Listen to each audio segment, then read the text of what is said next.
அப்படி எல்லா பேரும் ஒபே பண்ணி எல்லாரும் அவன் சொன்னதெல்லாம் கேட்டு அப்படி வாழ்ந்த வாழ்க்கையை கூட திறந்துட்டு ஞானம் வந்துட்டா இதெல்லாம் வசதி இல்லை, இறைவன் தான் வசதி அப்படின்னு சொல்லி டோட்டலா எல்லாத்தையும் திறந்துட்டு இறை பக்தியில இறை சிந்தனையில பகவான் நாம சொல்லி கிளம்பிடுவான். சொல்லிட்டு நான் ஒன்னும் அடுத்த வாரம் கிளம்பி போறேன் அப்படின்னு அதுக்குள்ள என்னோட ரெஸ்பான்சிபிலிட்டி எல்லாம் ஹேண்ட் ஓவர் பண்ணணும் அப்படின்ட்டு உட்காந்துருக்க மாட்டான். அந்த க்ஷணத்துல அந்த ஞானம் வந்துருச்சுன்னா அவளுக்கு உடனே ஃபேமிலியை விட்டுட்டு அப்படியே டிட்டாச்சா ஆயிடுவா. முழுக்கவே இறை சிந்தனையில அப்படியே கிளம்பிடுவான். அப்படி மகான்கள்லாம், நாயன்மார்கள், ஆழ்வார்கள், இந்த பாண்டரங்க பக்தர்கள், பெரிய பெரிய மகான்கள் எல்லாம் எந்த ரூபத்துல இறைவனை போய் அடைஞ்சாலும் அந்த அளவுக்கு அவ இப்ப நம்ம புரந்தரதாசர் பாக்குறோம். புரந்தரதாசர் நாரதர் தான் புரந்தரதாசரா வந்ததே. ஒரு லீலை பண்றார் பகவான். ஏன்னா நாரதர் முன்னாடியே சொன்னார், பூமியில போய் பக்தியை பரப்பணும் அப்படின்னா நான் போறேன், ஆனா அந்த மாயையில நான் மாட்டிக்காம இருக்க எனக்கு நீங்க தடுத்தாட்கொள்ளணும். அப்படி மாட்டிட்டாலும் நீங்க என்னை தடுத்தாட்கொள்ளணும்ன்றா. அப்ப புரந்தரதாசருக்கு என்ன பண்றாருன்னா பகவான் ஒரு என் பேரனுக்கு பூணல் போடணும், ஏதாவது ஒரு பணம் உதவி பண்ண முடியுமான்னு கேட்டுட்டு வர்றாரு.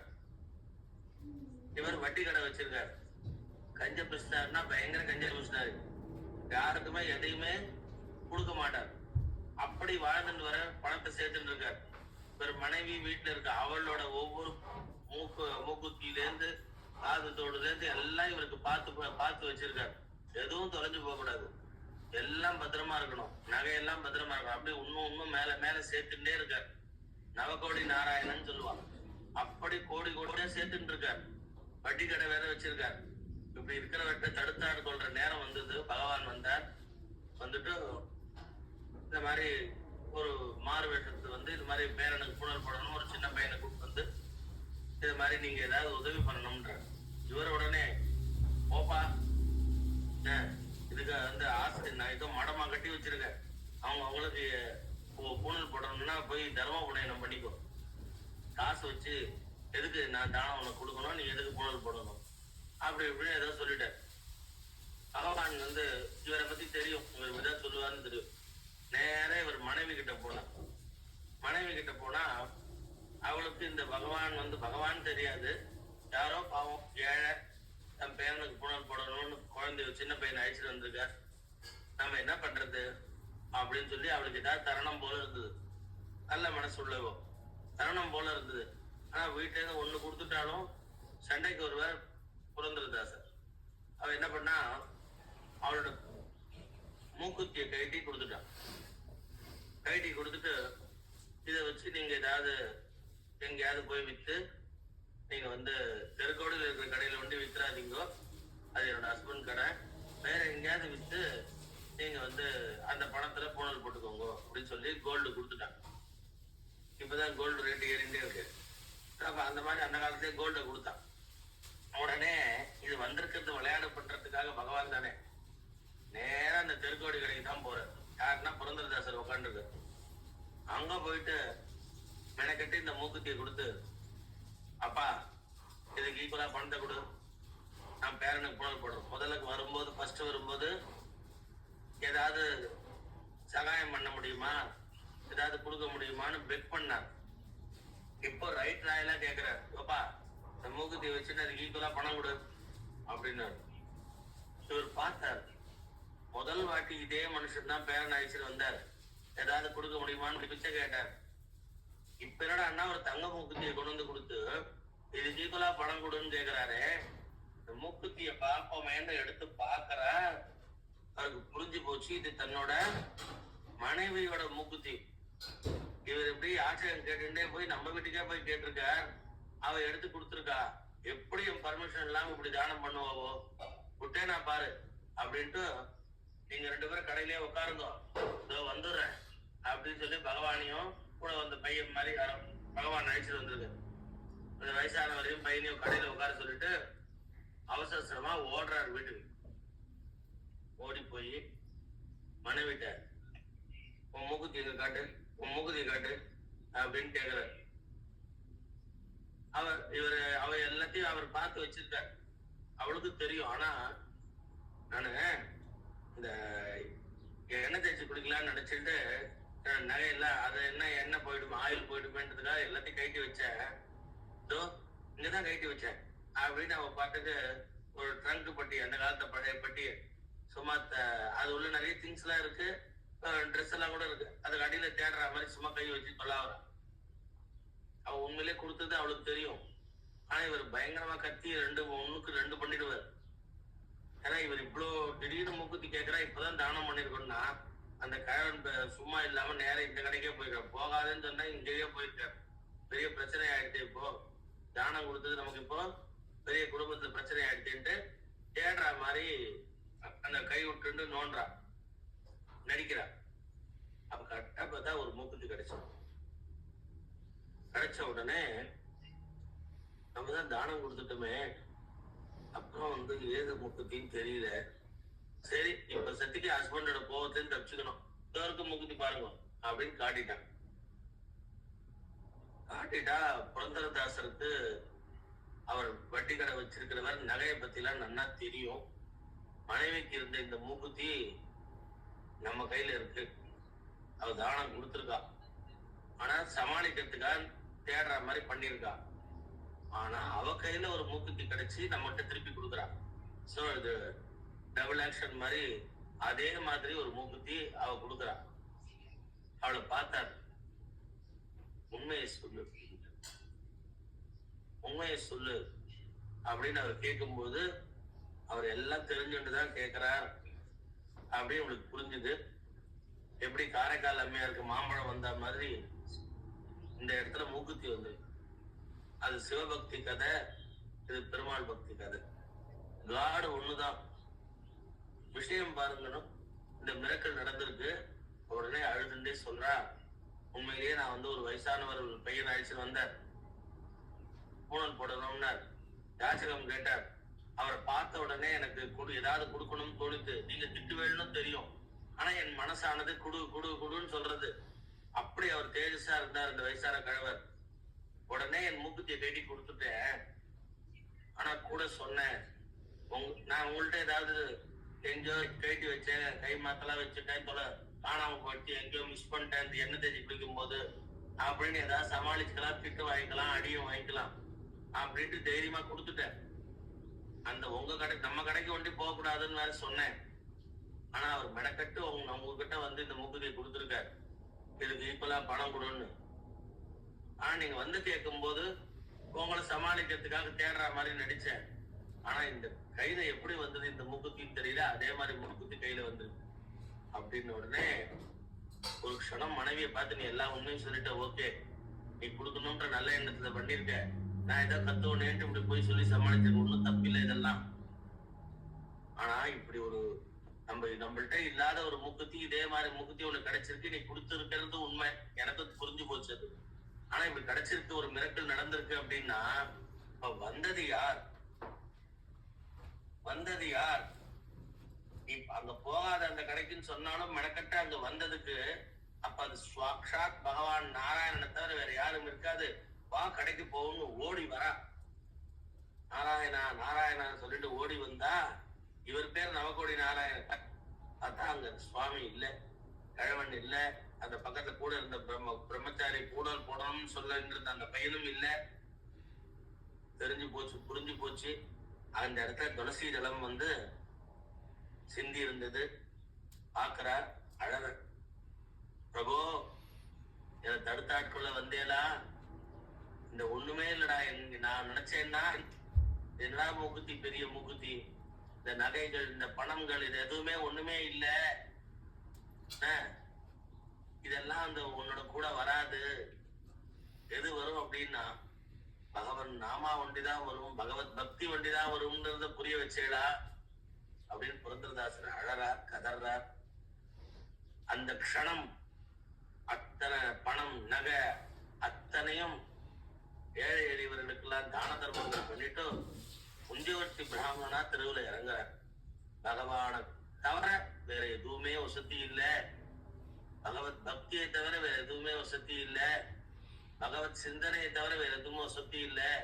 நம்ம இந்த ஜீவனானது பிறந்தது முக்தி அடையறதுக்கு தான் முயற்சி பண்ணணுமே தவிர இந்த உலகத்துல எப்படி பிசினஸ்ல பெருசா மல்டி பிசினஸா சிப்புல போடலாமா, அங்க போடலாமா, எப்படி பணம் ஒண்ணுத்த ரெண்டாக்கலாம், இன்னும் எவ்வளவு நகை வாங்கலாம், விலை ஏறிண்டே போகுது, எப்படி நம்ம இந்த உலகத்தை சர்வே பண்றதுக்கு என்னெல்லாம் நம்ம ஸ்டாண்ட் பண்ணிக்கலாம், நம்மள நிலையில நினைக்கலாம், எங்க டெபாசிட் பண்ணலாம்னு இப்படி மனசை கொடுத்து இது வசத்தின்னு தெரிஞ்சிருந்தோம் வேற ட்ராக்ல போறதா, மனசு டைவர்ட் ஆகுதா, உயர்ந்தது பகவன் நாமா பகவத் பக்தின்னு தெரிஞ்சும் பக்தர்கள் கதைகள்லாம் அத்தனையும் சிரவணம் பண்ணி கூட நமக்கு கிஞ்சித் கூட பக்தி வராம நம்மள நம்ம எப்படி ஸ்டாண்ட் பண்ணிக்கலாம்னு நினைச்சு இதுலயே உழந்திருந்தோம்னா இப்படியே இருந்துட்டு பகவான் விட்டு போயிடுவான்.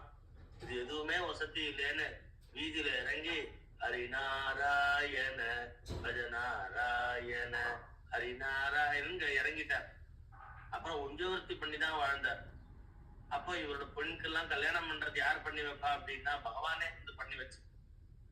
அப்படி ஒரு க்ஷணத்துல அந்த ஒரு மூக்குத்தி நீலையில நடந்தது உடனே அப்படியே பக்தியில மாறினார்.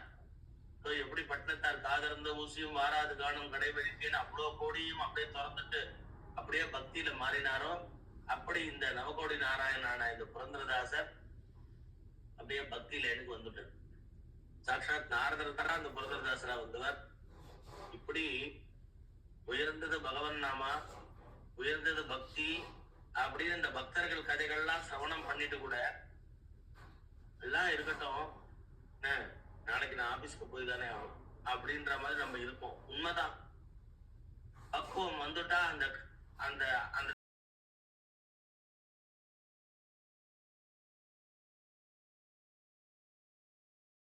மாதிரி சம்சாரத்துல இருந்தே குடும்பத்துல இருந்தே குடும்ப ஃபேமிலி மெம்பர்ஸோட இருந்தே பகவன் நாமா பண்றதுன்றது ஒரு விதமான பக்தி. சோ ரெண்டுத்தையும் நம்ம மகான்கள்லாம் நிரூபிச்சு காட்டியிருக்கா. துறக்கிற தன்மையும் இருக்கு. இப்ப திறந்துட்டு போயிடுறோம்னு வச்சுக்கோங்க. இப்போ விருபாட்ச குகை, பவளக்குன்று இங்கெல்லாம் போய் நம்மளோட ரமண மகர்ஷி உட்காண்டார் இந்த திருவண்ணாமலையில.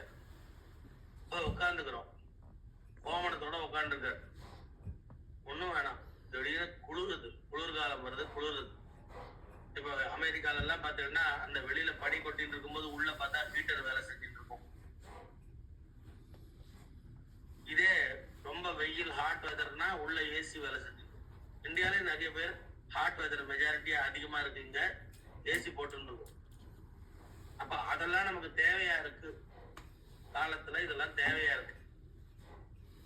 அந்த மலையில போய் எங்கேயோ ஒரு குகையில போய் உட்காந்து இருக்கும் போது குளிர்த்துன்னா கோமணத்தோட உட்காந்துருக்காரு.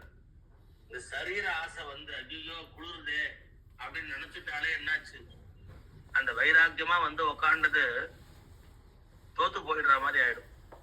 அடுத்தது பசி, இதை எப்படி கண்ட்ரோல் பண்ண முடியும்? எத்தனையோ நாள் அவள்லாம் அத பசி தாகம் இதெல்லாம் ஜெயிச்சிருக்கா. இந்த வைராக்கியத்தை கவச்சமா போட்டு இருக்கா அவள்லாம், மகான்கள்லாம். எடுத்து போய் வீட்டை விட்டு தபால்னு போய் படுத்துக்கிறதுன்றது உட்காந்துக்கிறது எங்கேன்றது ஈஸி இல்லை. அப்போ பசி தாகத்தை இதெல்லாம் ஜெயிக்கிறா. சீதோஷ்ணில சீதோஷ்ண சுகதுக்கேஷு சமசங்க விவர்ச்சிதா பகவான் கீதையில சொல்றார். சமசத்ர உச்சமித்ரேச்ச ததா மானாபமானயோஹோ சீதோஷ்ண சுகதுக்கேஷு சமசங்க விவர்ச்சிதா. எல்லாத்தையும் சமமா பாக்குற பக்குவம் அவளுக்கெல்லாம் வந்துடுது, நமக்கு வரல. பார்த்தா வெளியில போறோம், சம்மர் இதுல ரொம்ப விண்டர்ல வெளில போறோம் அப்படின்னா அதுக்கேற்ற ட்ரெஸ் எல்லாம் போட்டுன்னு வெளில போறோம். ஸோ அந்த மாதிரி நம்ம அந்த பக்குவம் நமக்கு ஒன்றும் வரல. ஆனா அந்த மகான்களுக்கு அந்த பக்குவம் வந்துடுத்து. பல நாள் பட்னியா இருப்பா. என்னைக்கோ யாரோ பாரு மகான் யாரோ ஒருத்தர் இருக்காரு இங்க அப்படின்ட்டு ஒரு டம்ளர் பால் எடுத்துட்டு வருவா. அந்த மாதிரி எச்சம்மான்னு ஒரு அம்மா ரமண மகர்ஷி, இந்த மாதிரி ஒரு சின்ன பையன் இவர் பெரிய மகானா வரப்போறார், ரமண மகர்ஷின்னு வரப்போறாருன்னா தெரியாது.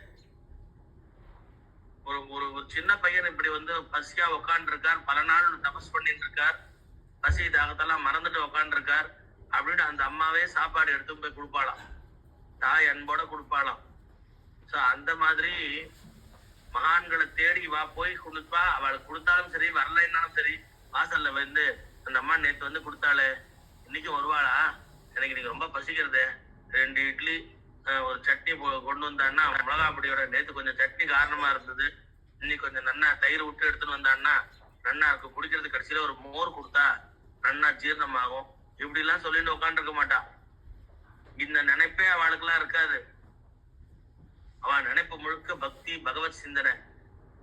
கொண்டு வந்தாலும் சரி கொண்டு வராவிட்டாலும் சரி, யாராவது கொண்டு வந்து என்ன பசியா இருக்கலேன்னு சாப்பாடு கொடுத்தாலும் சரி கொடுக்கலன்னாலும் சரி, அந்த பகவன் நாமா பகவத் சிந்தனையே தான் அந்த ஆத்மா நினைச்சுட்டு இருக்கும்.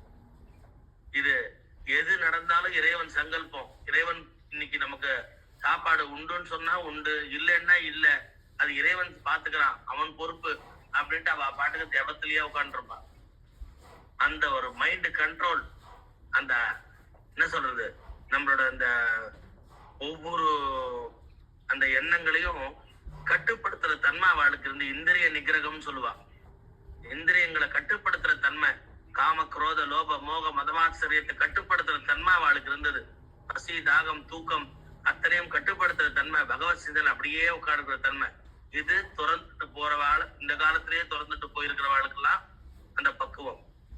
நமக்கு பார்த்தோம்னா மகாபரிவா மாட்டு தொழுவத்துல ஒரு 100 கொசுல நடுவுல உட்காந்துருக்காரு என்றும், அவர் இந்த சரீர பிரக்திய சரீரம்ன்றத போஷா பாதுகாக்கணும், கொசு கிடைக்க கூடாதுன்ற தன்மையெல்லாம் துறந்தவர். அவர் சரீரத்தை அபிமானம் இல்லாதவ.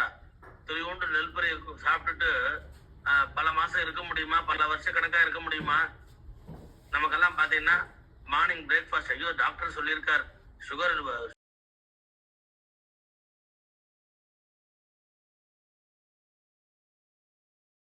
இந்த சுண்டல் கிண்டல் எல்லாம் வந்து கொஞ்சமா போட்டு ஏதோ ஒண்ணு புரோட்டீன் விட்டமின் கார்போஹைட்ரேட் எல்லாம் சொல்றாள், அந்த மாதிரி ஏதோ ஒண்ணு சாப்பிடணும். கொஞ்சம் போறோம் அப்பப்ப கொஞ்சம் சாப்பிட சொல்லியிருக்கா டாக்டர். ராத்திரி டின்னர் வேலையோட சாப்பிட சொல்லியிருக்கா. அப்புறம் நைட் படுத்துக்கும்போது ஒரு டம்ளர் பால். இப்படித்தானே நம்ம வண்டி ஓடிட்டு இருக்கு. மகான்கள்லாம் இந்த மாதிரி எதையாவது நினைச்சாளா? சரீரத்தை பாதுகாத்தாளா? மனசு முழுக்க பகவத் அந்த ஆத்மா அபிவிருத்தி பண்ணா. மனசு வந்து சோல் வந்து விழிப்புணர்வு, சிவராத்திரி பத்தி சொன்னேன், அந்த விழிப்புணர்வு அவளுக்கு என்னைக்குமே இருந்தது. நித்திய சிவராத்திரி தான் அவளுக்கு, நித்திய தெய்வ சிந்தனை தான். அப்படி இருந்த அவள்லாம் மகான்கள். இது வீட்டை விட்டு திறந்து போனது. துக்காராம் மாதிரி மகான்கள்லாம் ஃபேமிலியில இருந்துட்டே, குடும்பத்தோட குழந்தை குட்டி அத்தனை பேரோட இருந்துட்டே அவ ஒரு பக்தியை நிலைநிறுத்தி காட்டினான். விட்டுட்டு திறந்து போறது ஒரு பக்குவம். அப்படியும் அது ஒரு பெரிய ஞானம். அதுவும் நம்மளால முடியாது. ஃபேமிலியில இருந்துட்டே இறை சிந்தனையிலேயே இருந்து தன் வாழ்நாள ஒவ்வொரு வாழ்க்கை வாழும்போது துக்காராமுக்கு வியாபாரம் பண்றதுக்கு அவன் மனைவி நகையெல்லாம் கொண்டு வந்து கூட கொடுக்குறா.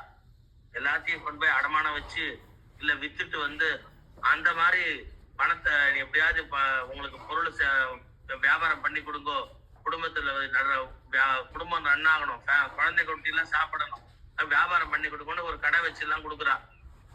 உட்காந்துக்கிற ராம் கிருஷ்ண ஹரி ஹரி வாசுதேவ ஹரி ஹரி, ராம் கிருஷ்ண ஹரி ஹரி வாசுதேவ ஹரி ஹரி. கடையில உட்காந்து பகவான் நாம சொல்லிட்டு இருக்காரு. அங்கேருந்து வரா ஒருத்தர், ஹரி ஹரி ஹரி ஹரி ஹரி ஹரி கோவிந்தா கோபாலா அப்படின்னு சொல்லிட்டு ஒருத்த வரான். உடனே அவர் பாக்குற, ஆஹா ஹரிநாமத்தை சொல்லிட்டு வராரு, இவர் ஹரியோட குழந்தை. ஹரியோட குழந்தைக்கு இந்த கடையில பணம் கொடுங்கன்னு கேட்க போறது இல்லை. ஏன்னா ஹரிநாமத்தை சொல்றேன், இதை விட வேற என்ன வேணும், இது ஹரியோட சொத்து, எவ்வளவு வேணாலும் அள்ளிக்கோங்கன்ற. அவன் பார்த்தான், ஊர்ல கிராமத்துல போய் சொல்றான், அவன் ஒரு பேக்கடா, நாராயணா சொன்னா அவனுக்கு போறோம், அதை சொன்னாலே சந்தோஷப்பட்டுடுவான். இந்த கடையில இருக்கிறதெல்லாம் எடுத்துன்னு போய் என்ன வேணுமோன்னுவான். நம்ம அப்படியே லூட் அடிச்சுக்கலான்னு சொல்லி அத்தனை பேரும் பகவான் நாமாவை சொல்லி இவர்கிட்ட காதுபட சொல்லி கடையில இருக்கிறதெல்லாம் எடுத்துக்க போறார். இவர் சந்தோஷப்படுறார். விட்டலா பாண்டுரங்கா, விட்டலா விட்டலா பாண்டுரங்க, ஏன்னா என் சொத்து இல்ல, எல்லாம் பாண்டுரங்கன் சொத்து. அப்ப பாண்டுரங்க நாமத்தை சொல்ற அத்தனை பேருக்கும் உரிமை உண்டு இருக்கு அப்படின்னு சொல்ல, அத்தனை பேருக்கும் உரிமை உண்டுன்னு பாண்டுரங்கா சொல்லி இவரை போண்டி அடிச்சுட்டு போறாளாம். ஆனா தான் போண்டி ஆறத பத்தியே கவலைப்படாம பாண்டுரங்கா பாண்டுரங்கா விட்டல விட்டல பாண்டுரங்கா விட்டல விட்டல பாண்டுரங்கா இத சொல்லிட்டு உக்காண்டு. இந்த ஞானம், இந்த பக்குவம், இது உலகத்துல பாத்தீங்கன்னா சாமர்த்தியம் போராது சார். அவருக்கு வியாபாரம் பண்றதுக்கு சாமர்த்தியம் போராது.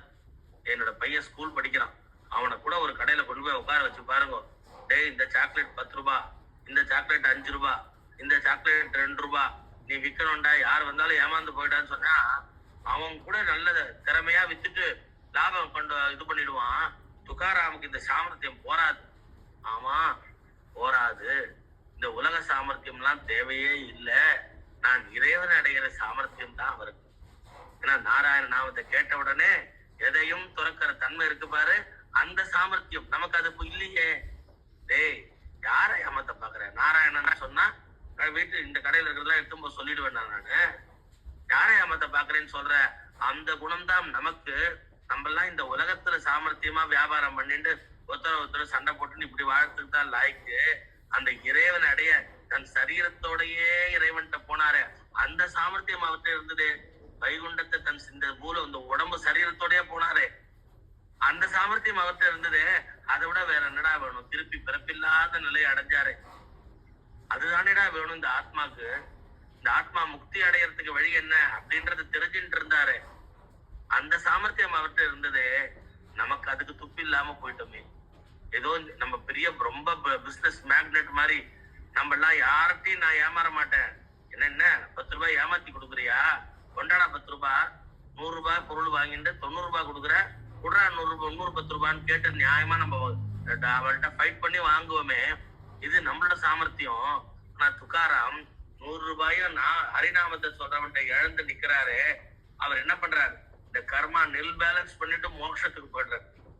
என்னெல்லாம் யாருக்கிட்ட கடன் பட்டனோ அவன்லாம் எங்கிட்ட ஏமாத்தி எடுக்கிற மாதிரி நாராயண நாமத்தை சொல்றான். நான் ஏமாறல, ஒவ்வொருத்தர் மூலியமா அவனையும் நாராயண நாமத்தை சொல்ல வச்சேன். என் காதுல சிரவணம் பண்ணிட்டே இருக்கேன் ஹரிநாமத்தை, நான் வாயிற ஹரிநாமத்தையே சொல்லிட்டு இருக்கேன், ஹரி சிந்தனையிலேயே இருக்கேன், மனோ வா காயம் எல்லாம் அந்த ஹரி இருக்கு. இவர் ஏமாறாம அப்படியே வைகுண்டம் போறார். யார் இங்க புத்திசாலி பார்த்தீங்களா? இந்த பிறப்பை இது வசத்தின்னு தெரிஞ்சா அப்படியே இப்பயே முடிச்சுட்டார். மாணிக்க வாசகர் மினிஸ்டரா இருந்தார், ஆனா நமசிவாய நாமத்தை சொல்றதுதான் வசத்தின்னு தெரிஞ்சார். அந்த மினிஸ்டர் போஸ்ட் எல்லாம் எல்லாத்தையும் திறந்துட்டு முழுக்க இறை சிந்தனையிலே இருந்து அப்படியே முக்தி அடைகிறார். யார் சாமர்த்தியம்? இப்போ என்னை கூப்பிட்டு வச்சு இந்த தொகுதி எம்எல்ஏவா நில்லு, நீ மினிஸ்டர் ஆயிடுவ அடுத்தது, அப்புறம் நம்ம உட்கார வைக்கிறேன்னா ஆஹா எனக்கு கிடைச்சது வேற லக்கு அப்படின்னு நினைப்பேனா? இல்ல இதெல்லாம் திறந்துட்டு இதெல்லாம் வேண்டாம், இதெல்லாம் உப்பு சப்பு இல்ல, இறைவன் தான் வசதி அப்படின்னு சொல்லி போவேனா? புத்திசாலியா மகான்கள்லாம் அதைத்தான் சூஸ் பண்ற. அப்போ நமக்கு இது வசதியும் தெரிஞ்சு கூட நம்மளால சூஸ் பண்ண முடியாம ஒரு கட்டுல இருக்கும் பாரு. நம்ம எல்லாம் பந்தத்துல இருக்கோம், ஒரு கட்டுல இருக்கமே அப்படின்னா அந்த மாய கட்டு நம்மள கட்டி இருக்கு. வசத்தியான பகவன் நாமான்றது தெரிஞ்சு கூட அத நம்ம கிட்ட போக முடியாம நம்ம அஜ்ஞானமானது நம்மள பிடிச்சு இழுக்கிறது. அஜ்ஞானி நாம் ஐயா தோஷா நிவர்த்தியதே. நம்ம அஜ்ஞானியான நம்மளோட தோஷங்கள்லாம் போய் ஞானிகளோட சம்பத்து, ஞானிகளோட சத்சங்கம் கிடைச்சி இவன் பகவன் நாமா சொல்றதை விட வேற எதுவும் வசதி இல்லைன்ற ஞானம் அதுல நம்ம டுவர்ட்ஸ் காட நோக்கி ஒரு ஸ்டெப் எடுத்து வச்சா இறைவன் நம்மள நோக்கி ஓடி வரான். இந்த புரந்தரதாசரை தடுத்தாட்கொள்றதுக்கு யார் வந்தா? அந்த பகவான் தானே வந்தா தடுத்தாட்கொள்றதுக்கு புரந்தரதாசரை. அப்படி பகவானே நம்மளை நோக்கி இவன் நம்ம என்னை சேர்ந்தவன் சொல்லி பகவானே நம்மளை தேடி வரான். அப்படி பகவான் வர்றதுக்கு தான் நம்ம காந்தம் இரும்பு போல் கவர்ந்தன்னை விடாதுன்னு நம்ம மேக்னெட்டா பகவான் இருக்கான். நம்ம இரும்பா போய் ஒட்டிக்கிறது இல்ல. மர்க்கட கிசோரம் மார்ஜார கிசோரம் 2 வழி இருக்கு இல்லையா? நமக்கு அந்த குரங்கு மாதிரி தாய் குரங்க கெட்டியா பிடிச்சுண்டு நம்ம அது மரத்துக்கு மரம் தாவும் போது நம்ம கெட்டியா பிடிச்சுண்டு நம்மளால பக்தி பண்ண முடியல. ஆனா பூனைக்குட்டி மாதிரி கம்முன்னு உட்காந்து இருந்தா தாய் பூனையானது நம்மள ஒரு இடத்துல இருந்து இன்னொரு இடத்துக்கு நம்மள அதுவே அழிச்சுன்னு போயிடும். அது மாதிரி பகவானிடத்துல சரணாகதி அடைஞ்சு எனக்கு உன்னை தவிர வேற எதுவும் இல்ல, நீதான் கதி, என்னை காப்பாத்து, உன்னையே சரணடைந்தேன் அப்படின்னு சொல்லி சர்வ தர்மான் பரித்யஜ்ய மாம் ஏகம் சரணம் பிரஜ அகம் த்வா சர்வ பாபேப்யோ மோக்ஷயிஷ்யாமி மா சுஜகான் பகவான் சொல். இறைவன் நினைவிலேயே இருந்து எனக்கு வேற என்ன தெரியும், உன்னை விட்டா எனக்கு கதி யாரு? யாரோ காப்பாத்துவான்னு நினைச்சுட்டு இருக்கியா? உன்னை தவிர வேற ஒருத்தர் என்ன காப்பாத்துவான்னு நினைச்சுட்டு இருக்கியா? நான் உன் நாமத்தை சொல்லிட்டு உன் பாதத்துல இருக்க. அப்படி இருக்கும்போது நீதானே எனக்கு கதி, உன் நாமம் தானே எனக்கு சரணம், வேற என்ன இருக்கு அப்படின்னு அவன் காலை கட்டியா பிடிக்கும்போது நம்மள ஒரு நாளும் அவன் விட மாட்டான், ஒரு நாளும் கைவிட மாட்டான். ஏன்னா அனன்யா சிந்தையந்தோமாம் ஏஜனா பரியுபாஷதே தேசாம் நித்யாபியுக்தானாம் யோகக்ஷேமம் மகாமியம்னு அவளுடைய இந்த உலக வாழ்க்கையும் நான் வாழறேன். அவளுக்காக அவ குடும்பத்துல கல்யாணம், ஒரு பக்தர், அந்த பக்தருக்கு பார்த்தீங்கன்னா பொண்ணுக்கு கல்யாணம் பண்றதை பத்தியே கவலை இல்லை. சதா சர்வகாலம் பகவான் நாம சொல்லிட்டு இருக்கார். பகவான் அவ பொண்ணுக்கு கல்யாணம் பண்ணி வைக்கிறார். அப்போ பகவான் இந்த உலகத்தோட அவளோட செய்ய வேண்டிய கடமைகள்லாம் அவனே செய்யறான். எப்படி கோரா கும்பருக்காக 2 கையும் வெட்டிட்டு பாண்டகன் மேல சொன்ன சத்தியத்துக்காக 2 கையும் வெட்டின்றவருக்கு இவரே பானையும் பண்ணி அவள் சமையல் ருக்மணி தேவி பண்ணி இவளுக்கு சாப்பாடு போட்டு அவருக்கு வேண்டிய குளிப்பாட்டி அவருக்கு சாப்பாடு ஊட்டி அந்த பானை வியாபாரமும் கொண்டு போய் பண்ணிட்டு வரானே பகவான். அப்ப யோகக்ஷமும் பார்த்து பண்றான். அது மட்டும் இல்ல, அவளுக்கு மோட்சத்தையும் கொடுக்குறான். அப்ப அப்படி பகவான் பக்தர்களுக்காக அவன் உருகி உருகி உருகி ஓடி வரான். எப்படி ஒரு தாய் தன் குழந்தை இடத்துலயே நினைப்பு இருக்குமோ, குழந்தையோட க்ஷேமத்தையே நினைச்சுட்டு இருப்பாளோ, குழந்தைக்கு பார்த்து பார்த்து பண்ணணுமே. ஸ்கூல்ல இருந்து குழந்தை வரும், குழந்தை அம்மா எனக்கு இந்த பட்சணம் பண்ணி கொடுத்தியான்னு கேட்கும். அப்படின்னு சொல்லி அந்த பட்சணம் பண்ணி என் குழந்தை கேட்டுது, என் குழந்தை லீவு நாள்ல எனக்கு பால் பாயசம் பண்ணி தெரியான்னு கேட்டுது. சோ நான் உடனே சண்டே நாளைக்கு பால் பாயசம் பண்ண போறேன், குழந்தை கேட்டுது. அப்படி ஆசாசியா அந்த தாயானவள் குழந்தை உரிமையா கேட்கறது, கேட்டதெல்லாம் பண்ணி கொடுக்குறா. அப்படி ஒரு பாச வாஞ்ச வச்சிருக்கா குழந்தை மேல தாய். அந்த மாதிரிதான் பகவான் நம்ம மேல ஒரு பிரியம் வச்சிருக்கான், நம்ம இடத்துல ஒரு பாசம் வச்சிருக்கான், நம்மளோட தேவைகள் எல்லாம் பூர்த்தி பண்ண வைக்கிறான், நம்மளுக்கு மோட்சத்தை கொடுக்கறான். அப்படி பகவான் கருணாமூர்த்தியா இருக்கான். அப்படிப்பட்ட கருணாமூர்த்தியோட அன்பை பெறறதுக்கு வெரி சுலபம். எப்படின்னா, பக்தர்கள் காட்டிய பாதையை நம்மளும் போனா, கண் போன போக்கிலே கால் போகலாமா, கால் போன போக்கிலே மனம் போகலாமா, மனம் போன போக்கிலே மனிதர் போகலாமா, அந்த மகான்கள் போன பாதையை மறந்து போகலாமா. அந்த லைட்டா சேஞ்ச் பண்ணிட்டேன் அந்த பாட்டு, எம்ஜிஆர் பாட்டு அது. கண் போன போக்கிலே கால் போகலாமா, கால் போன போக்கிலே மனம் போகலாமா, மனம் போன போக்கிலே மனிதர் போகலாமா, அந்த மகான்கள் போன பாதையை மறந்து போகலாமா, பக்தர்கள் போன பாதையை மறந்து போகலாமா. அப்படி நம்ம பக்தர்கள் பாதையை மறந்து போகாம அவ எப்படி வாழ்ந்தா, ஒவ்வொரு க்ஷணமும் அவ எப்படி எல்லாம் அவளுக்கு அந்த இடத்த எப்படி இந்த சிச்சுவேஷன்ல எப்படி அவ ரியாக்ட் பண்ணா, எப்படி பக்தி பண்ணா. நான் அப்படியே காளிமாட்ட கேட்பேன், அப்படிதான், அம்மா இந்த இடத்துல நான் இருக்கேன், என்னால எப்படி நடந்துக்கிறது, ஸ்டெப் எடுத்து வைக்கிறது தெரியல. இதே சிச்சுவேஷன்ல துகாராம் இருந்தா என்ன பண்ணிருப்பார்?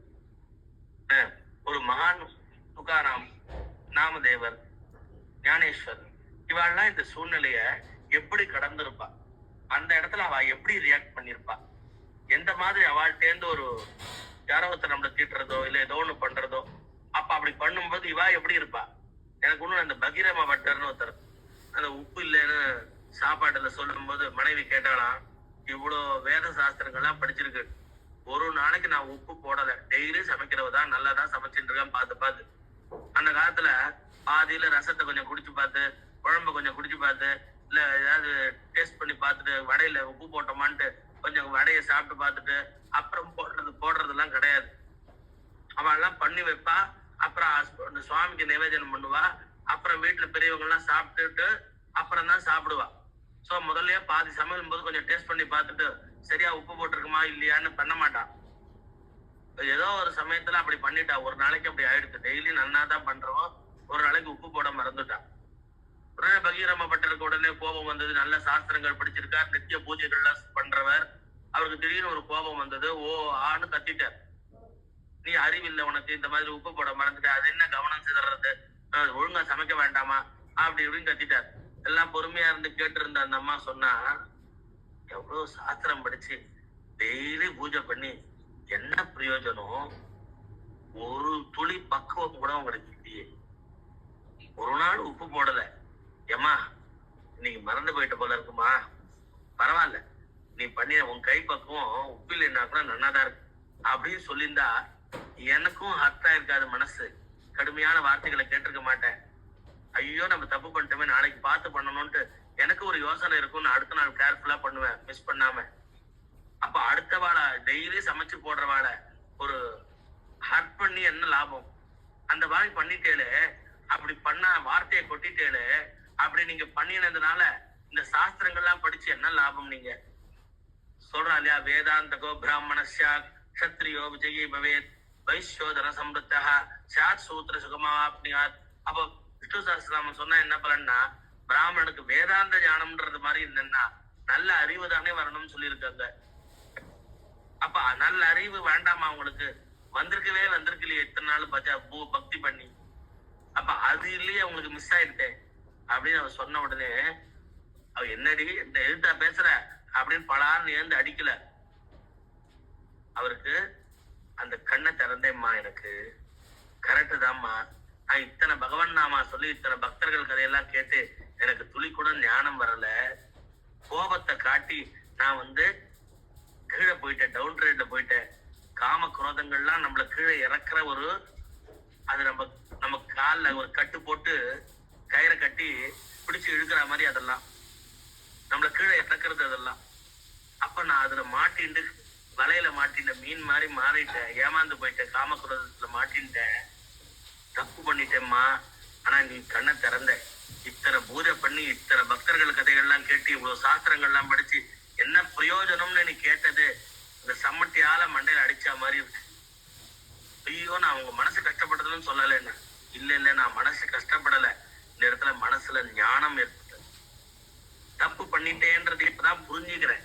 நீ அப்படி சொல்லாம இருந்தேன்னா நான் தான் பண்றது கரெக்ட் ஒண்ணு திட்டிருந்தே இருந்திருப்பேன். ராத்திரி படத்துக்கும் போது கூட இன்னைக்கு என்ன சமைச்ச நீ அறிவு இல்ல திருப்பி ஆரம்பிச்சிருப்பேன். ஆனா எனக்கு ஒன்னும் பக்குவம் வரல. இந்த ஆத்மா பக்குவம் அடைஞ்சாதான் மோட்சம் அடையும். நான் கிளம்புறேன்ட்டு அவ வேற மாதிரி ஒரு ஞானம் வரட்டும், இவருக்கு நிமித்திட்டாம இருக்கட்டும் சொல்லியிருப்பா போல இருக்கு. இவருக்கு எக்ஸ்ட்ராடினரியா ஞானம் வந்துருக்கு. ஃபேமிலியை விட்டே கிளம்பிட்டார். அவன் மேல கோச்சுண்டு இல்ல, அவளை குருவா மனசுல நினைச்சுட்டு கிளம்பிட்டார். எனக்கு அறிவு கண்ணை திறந்தேன்னு. அப்போ பக்குவம் அடைஞ்சிட்டேன் அப்படின்ட்டு கிளம்பிட்டார். அப்போ பகிரம பட்டர்னு ஒருத்தர். அப்ப அந்த மாதிரி நமக்கெல்லாம் பக்குவம் என்னைக்கு வரும்? இந்த மீன் பிடிக்கிறதுக்கு ஒரு தூண்டில்ல புழுவை வச்சுட்டு அப்படியே தண்ணி உள்ள விடுவா. அந்த புழுவை சாப்பிட்றேன்ட்டு மீன் மாட்டின்றும். அதை தூக்கி 1 2 3ன்னு மீனை பிடிச்சி அவன் பாட்டுக்கு எடுத்துன்னு போயிடுவான். அந்த வியாபாரம் பண்ணுவான், இல்ல ஏதோ பண்ணுவான். அப்ப அந்த மீனுக்கு அவ்வளவுதான், லைஃப் முடிஞ்சு போச்சு. அந்த தூண்டில்ல மாட்டின்டாச்சு. வலை போடுவான், அதுல மீன் மாட்டின்டாச்சு.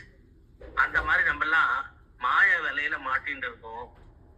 இதுல தப்பிச்சுக்கிறது எப்படின்னா, பகவன் நாமா பக்தர்கள் கதை சிரவணம் பண்ணிட்டே இருக்கணும். நம்ம அப்படியே பட்ட தீட்டுற மாதிரி பக்தர்கள் கதை கேட்டு கேட்டு கேட்டு கேட்டு நம்ம ஒரு ஷேப் ஆகும். அப்பதான் நம்ம உருவாகும் நல்லா. அதான் மகான்கள் கதை சிரவணம் பண்றதுன்றது அவ்வளோ நல்லது. நமக்கு அது ஒரு சார்ஜ் பண்ணிக்கிற மாதிரி. நல்ல பக்தர்கள் கதையை கேட்டுட்டே இருக்கும். வெரைட்டி நம்ம இந்தியால கிடைக்காத பக்தர்கள் கதையே கிடையாது. பாண்டுரங்க பக்தர்கள் அதை எடுத்துட்டேன்னா அப்படியே சோகாமேல, நாமதேவர், ஞானேஸ்வரர், ஒவ்வொரு பக்தர்களும் பாரு பா எக்ஸ்ட்ராடினரி. இப்படி எல்லாம் நம்மளால வாழ முடியுமா? அவ வாழ்ந்த வாழ்க்கையெல்லாம் கண்ணை ஒத்திக்கலாம். நான் ரீசெண்டா நான் உங்களுக்கே தெரியும், மகாபக்த விஜய பக்தி எல்லாம் புக்கு நான் ஒண்ணு வச்சிருக்கேன். என் ஒய்ஃபு சின்ன வயசுல வாங்கி வச்சிருந்தது, கல்யாணம் ஆயிட்டு அதை ஒண்டி எடுத்துன்னு வந்துட்டா. ஸோ வீட்டுல 2 புக்கு இருக்கு. நேற்று என் ஒய்ஃபோட இந்த கிரி ட்ரேடிங் போனோம். வெஸ்பாமடத்துலயே ஒரு கிரி ட்ரேடிங் இருக்கு, அயோத்தியா மண்டபம் பக்கத்துல. வேற எதுக்கோ போனோம், வேற ஏதோ புக்கு பாக்குறதுக்கு போனோம்.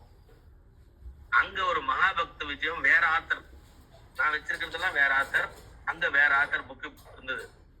அவ்வளவு புக்கு, எத்தனை புக்கு கிரி ட்ரேடிங்ல கொட்டி கிடக்கு.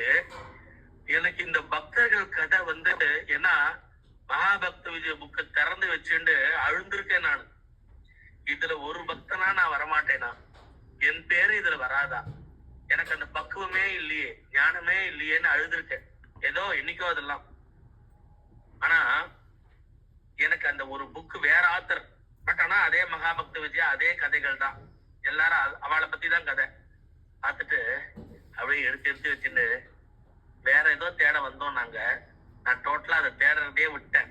அந்த வேற புக்கு வாங்கல, இந்த மகாபக்த விஜய் தான் வாங்குது. என் ஒய்ஃப்ட இது வாங்கி தெரியாது. ஏற்கனவே 2 இருக்கே நம்ம வீட்டுல அப்படின்னா. இருக்கு, இவாளை பார்த்துட்டா எனக்கு இவாளுக்கு அப்படியே இவாளை கூட்டுன்னு வந்துடணும்னு தோன்றது. 2 புக்கு ஏற்கனவே இருக்கு, இது வேற ஆத்தர். என்னென்ன சொல்லியிருக்கான்னு படிப்போமே, திருப்பி திருப்பி வா கதையை படிப்போமே, திருப்பி திருப்பி வா கதையை கேட்டுட்டே இருப்போமே, திருப்பி திருப்பி வா நினைவிலேயே இருப்போமே அப்படின்ட்டு அதை பார்த்துட்டு அப்படியே அந்த புக்கை நெஞ்சோட கட்டிட்டேன். அவன் பார்த்துட்டு சரி வா ஜிபே பண்றவா அப்படின்னு சொல்லிட்டு ஜிபே பண்ணி புக்கை வாங்கி வந்துட்டோம். ஏற்கனவே இருக்கிற புக்கெல்லாம் எத்தனையோ வச்சிருக்கேன், ஏதாவது கழிச்சு கட்டலாம்னு பார்த்தா இன்னும் ஆட் பண்ணிட்டே போயிட்டு இருக்கேன்னா, இதெல்லாம் படிக்கிறோமோ இல்லையோ சும்மாவே இருந்தாலே அவெல்லாம் வேலை பார்ப்பா, நம்மள அப்படியே பக்குவப்படுத்துவா, ஞானத்துக்கு கூட்டின்னு போவா, நம்மள அப்படியே அவ ஷேப் பண்ணுவா. அதனால இது எத்தனையோ மகாபக்த விஜய யாரு எழுதினாலும், யாரு எந்த ஆத்தர் எழுதிட்டாலும், பல வெரைட்டி இருந்தாலும் மகாபக்த விஜய பக்தர்கள்லாம் செய்யற சேட்டை இருக்கே, நம்மளெல்லாம் மக்கானவாளை கூட உண்மையா மகான் ஆக்கிடுவான். ஒண்ணுமே தெரியாத, இவனுக்கு பக்தினா என்னன்னே தெரியாதவாளை கூட இந்த பட்டு போன நம்மளெல்லாம் கூட துளுக்க வச்சிருவா. வாழலாம் அந்த பக்தர்களோட பாத தூளி, அந்த பக்தர்களோட நினைப்பு, அந்த பக்தரோட கிருபைன்றது அவ்வளோ உயர்ந்தது. அப்படி நான் சொல்ல இப்பதான் கண்ணை தொடச்சிக்கிறேன். அப்படி இந்த மகாபக்த விஜய பக்தர்களை நினைச்சாலே, அவ ஒவ்வொருத்தருமே பண்ணது பக்தியை பார்த்தாலே நமக்கு வராதா? ஒரு ராகா கும்பர் மாதிரி சத்தியம். ராகா கும்பர் என்னையா, என்ன கதை? கோரா கும்பருக்கும் ராகா கும்பர் போட்டி, பக்தியில யாரு நன்னா சத்தியத்தை காப்பாத்துறதுன்னு. நமக்கெல்லாம் சத்தியம்னா சக்கர பொங்கல் சொல்லுவோமே, அந்த மாதிரி இருந்துட்டு இருக்கோம். ஒண்ணும் இல்ல, அவர் பானை ஏற்கனவே கேள்விப்பட்ட கதை, சொன்ன கதை தான், உங்களுக்கு பல வாட்டி சொல்லியிருக்கேன். பானை பண்றவர் தான் கோரா கும்பர் மாதிரி பானையெல்லாம் அடுக்கி வச்சிருப்ப. ஒரு தாய் பூனை சுத்தி சுத்தி வரும். சின்ன இன்சிடென்ட் தான் அவர் வாழ்க்கையில, அப்படியே சத்தியத்தை காப்பாத்துவார். தாய் பூனை சுத்தி வரும், இவர் சூளையில வச்சாச்சு, அடுப்புல நெருப்பு மூட்டாச்சு அடியில. அப்ப ஏதோ ஒரு பானையில அது குட்டி போட்டிருக்கு, தெரியாம மொத்தம் ஒரு 100 பானை அடுக்கி வச்சிருக்கோம். அப்போ ஏதோ ஒரு பானையில ஒரு குட்டி இருக்கு, பூனை போட்ட குட்டி. தாய் பூனை நெருப்பை சுத்தி சுத்தி வருது. இவருக்கு ஐயோ பகீர் இருக்கு, ஐயோ பாண்டுறங்க, நம்மளே தெரியாம பானைய கவுத்துட்டோமே, அது பூனை செத்து போயிருந்ததுன்னா, குட்டி செத்து போயிருந்ததுன்னா தாய் பூனை அழுவும். இது பாவத்தை நான் எங்க போய் தொலைப்பேன்? பாண்டுறங்கா, அவருக்கு தெரிஞ்சதே பரம்பரையா இந்த பானத்தை பண்ற தொழில் தான், பெரிய படிப்பு எழுத்து எல்லாம் கிடையாது. பாண்டுறங்கா, உன் மேல சத்தியம்டா, இந்த பூனைய காப்பாத்திட்டா இந்த பானை பண்ற தொழிலையும் விட்டுடுறேன்டா பாண்டுறங்கா அப்படின்றார். அப்புறம் கிடுகிடுன்னு எல்லா பானையும் கலைக்கிறார். அப்படி கலைச்சுட்டா ஒரு பானையில பூனை பாண்டவங்களோட கிருபையினால, அவனோட கருணையினால கீழே அடியில நெருப்பு வச்சிருந்தா கூட அந்த பூனையானது உயிரோடு இருந்தது. துள்ளி குதிச்சு தாய் பூனைகிட்ட போயிட்டு, தாய் பூனையும் அதை அழிச்சுன்னு போயிடுது. இப்ப நம்ம என்ன பண்ணலாம்? கோயில்ல போய் ஒரு உண்டியல போட்டு, உண்டியல்ல ஒரு ரூபாய் போட்டு, பாண்டவங்க நன்றிடா, தேங்க்ஸ்டா டே, திருப்பி பானை பண்ற தொழில் பண்ணலாம் இல்லையா? ஏன்னா இவருக்கு தெரிஞ்சதே அது உண்டி தானே, ஏன்னா படிப்பெழுத்து கிடையாது, குலத்தொழில். ஆனா அப்படி இல்லை, சத்தியத்தை காப்பாற்றுறதுக்காக அந்த பானை பண்ற தொழிலையும் விட்டார். காட்டுக்கு போய் சொல்லி பொறுக்கிட்டு அந்த காட்டுல விறகு அடுப்பு தான் எல்லாருக்கும், அதை வித்து தலையில வச்சு விறகு வாங்கலையோ விறகுன்னு தெருவா வித்துண்டு அப்படி வாழ்க்கை வாழ்ந்தார். யோசனை பண்ணி பாருங்க. அப்புறம் ஃபர்தரா அவர் கதை பின்னாடி பாண்டங்கன்னு லீல பண்றதெல்லாம் இருக்கு. என்ன ஒரு பானை பண்றதுக்கு என்னையா சத்தியத்தை காப்பாத்துறது? சாஸ்திரம் படிச்சிருக்காரா? என்ன ஒரு உறுதி? அவர் என்ன புராணத்தை கேட்டிருப்பாரு, எந்த பக்தர் கதை கேட்டிருப்பாரு? இந்த மாதிரி யூடியூப்லாம் இருக்கா அவருக்கு வெரைட்டியா கேட்கறதுக்கு? என்னையா அவர்கிட்ட ஒரு கொள்கை இருந்தது, அவர்கிட்ட ஒரு உறுதி இருந்தது, பாண்டகன் மேல விசுவாசம் இருந்தது. யோசனை பண்ணி பாருங்க. ஒரு பக்க கதையா இருந்தா கூட அவளோட பக்தியும் திட விசுவாசமும் சத்திய பிரமாணம் பண்ணி அதை காப்பாத்துற தன்மையும், இவாள்லாம் நமக்கு பாதத்தை எடுத்து நம்ம தலையில வச்சாதான் நமக்கு பக்தி. பக்தினா என்னன்னே தெரியும். நமக்கு ஒரு சொட்டு பக்தினா என்னன்னு தெரியறது கூட இவாள்லாம் அவ காலை எடுத்து அழுத்தி வைக்கணும். நம்மளுக்கு இந்த பகவான் காலை எடுத்து மகாபலி சக்கரவர்த்தி தலையில வச்சு பாதகத்துல அமுக்கின மாதிரி இந்த மகான்களோட பாதத்தோடு நம்ம மேல படணும். அப்பதான் நமக்கு ஒரு துளியாவது பக்தினா என்னன்னு தெரியும், நல்ல எண்ணம்னா என்னன்னு தெரியும், சத்தியத்தை காப்பாத்துறதுனா என்னன்னு தெரியும், ஒரு கொள்கை என்ன என்னன்னு தெரியும், பிரின்சிபிள் லைஃப்ல ஒரு பிரின்சிபிளோட வாழறது, சத்தியம் பேசுறது, தர்மமா வாழறது. இதெல்லாம் அவன் எந்த சாஸ்திரத்தை படிச்சா வாழலாம்? அவள்கிட்ட இருந்ததுல இருந்து நம்ம ஒரு துளி கத்துக்க கத்துக்க வேண்டாமா? அவளோட பிளஸ்ஸிங்ல தான் இதெல்லாம் நமக்கு தெரியும். அப்போ ஒவ்வொரு பக்தர்கள் கதையும் ஏற்கனவே தெரிஞ்சிருந்தாலும் திருப்பி திருப்பி திருப்பி திருப்பி கேட்டு திருப்பி திருப்பி அவளை படிச்சு திருப்பி திருப்பி அவள் நினைப்புல இருந்து ஆஹா ஆஹா வாழ்ந்திருக்காயா, அவள்லாம் வாழ்ந்திருக்கா, நிரூபிச்சு காட்டியிருக்கா, இறைவன் ஓடி வந்திருக்கா அவளுக்காக. இந்த மாதிரி ஒரு துளியாவது நமக்கு ஒரு பக்குவமோ ஞானமோ வராதா? இப்படி தவிக்கணும். இதுக்காகலாம் தான் அந்த மகாபக்த விஜய பக்தர்கள் கதைகளை படிக்கிறது.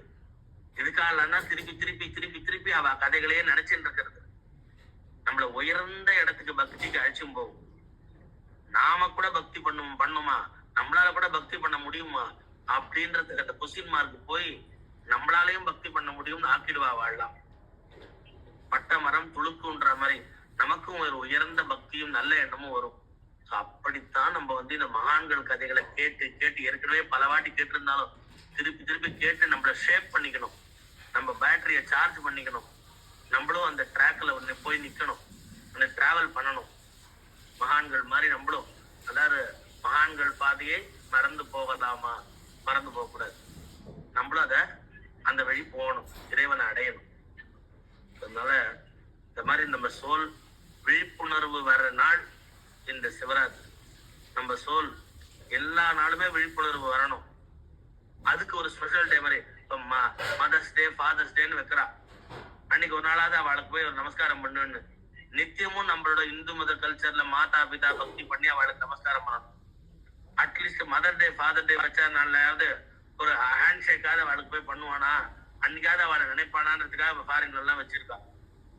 அன்னைக்காவது அவளோட இன்னைக்கு மதர் டே, ஹாப்பி மதர் டே, அம்மா பணம்மா அப்படின்னு இன்னைக்காவது சொல்லுவானான்ட்டு அவள் எல்லாம் வச்சிருக்கா. நமக்கு இந்து மதத்தை டெய்லியே மாதா பிதாவை நமஸ்காரம் பண்ணிட்டு தான் நம்ம எல்லா வேலையும் தொடங்கணும்.